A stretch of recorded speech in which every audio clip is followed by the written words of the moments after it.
is challenging right now. Is this a tribal issue? Because Kanu's brother is saying the Yorubas are against the Igbo. Are you exactly? In fact, I made mention it in court. It's like the Yoruba nation and the Igbo nation are at war with each other. If you look at what is happening, you look at a government that will engage terrorists, the original terrorists that have killed before, and they say that they are now repentant. I mean, terrorists that will come out in broad daylight and claim responsibility for deaths.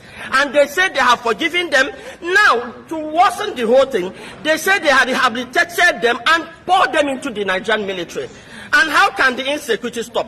Now, Nnamdi Kanu, go and listen to all the broadcasts of Nnamdi Kanu from 2014 till now. Everything that young man said is happening now. It's like they have pre-information of what is going to happen, and they were just giving it out. Now, what is the charges, the terrorism charges that are carrying out against Nnamdi Kanu? Kanu told people, number one, during the NSAS, when the militaries were shooting at people at a toll gate, he said, defend yourself. He is not the first person that has said something like that.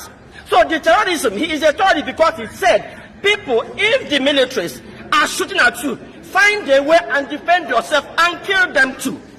That is the basis of the terrorism.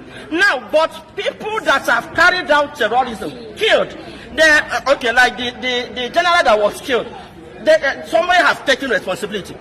IPOP have never taken responsibility for any crime. In fact, what they keep saying is that we are not responsible. Nigerian security, do your job.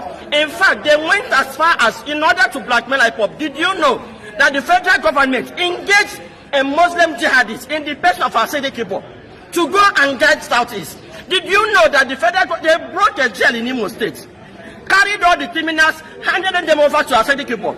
He recruited them and poured them in Imo State. Did you know that the Bubago outfit is the outfit that the federal government used to carry out jihad in Imo State? And now what they were doing is that when they caged the media in Imo State, because when I confronted the media, why don't you report what is happening? They said they are caged, that they will only wait until the police release their report. It is based on the police report that they will write their own report. They caged it. They will perpetrate this act. The next thing you will hear is IPOP. Now, who are these IPOP? You say IPOP. IPOP say it is not us. Why don't you take time and investigate? It never happened. You know that in the East today, if anybody killed, they don't carry out investigation.